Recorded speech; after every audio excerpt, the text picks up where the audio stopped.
Doctor संपदा मुंडे यांच्या आत्महत्या प्रकरणात खळबळजनक माहिती समोर आली आहे। विधानसभेत मुख्यमंत्र्यांचे निवेदन फलटण उपजिल्हा रुग्णालयातील डॉक्टर तरुणीचा मृत्यू हा गळा दाबून झालेला नाही, तिने गळफास घेतल्यामुळेच तिचा मृत्यू झाल्याचे फॉरेन्सिक रिपोर्टमधून निष्पन्न झाल्याचे स्पष्टीकरण मुख्यमंत्री देवेंद्र फडणवीस यांनी दिले।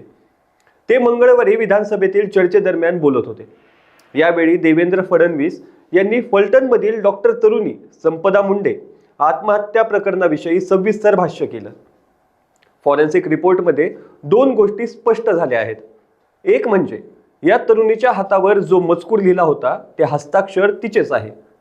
दुसरी गोष्ट म्हणजे या तरुणीचा मृत्यू फास घेतल्यामुळेच झाला आहे, असे देवेंद्र फडणवीस यांनी सांगितले।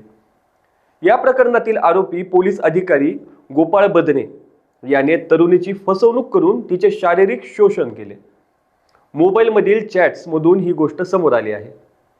गोपाळ बदने याने तरुणीला लग्नाचे आमिष दाखवले होते, पण नंतर त्याने वेगळी भूमिका घेतली।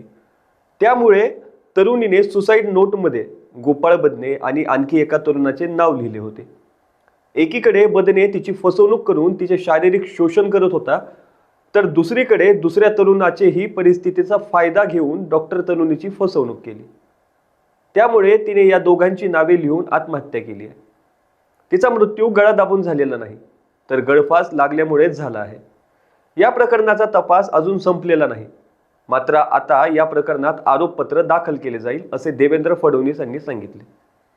ही तरुणी फलटण उपजिल्हा रुग्णालयात मेडिकल ऑफिसर होती। एखाद्या आरोपीला अटक करताना तो अटकेसाठी फिट आहे की नाही यासाठी वैद्यकीय अहवाल घ्यावा लागतो।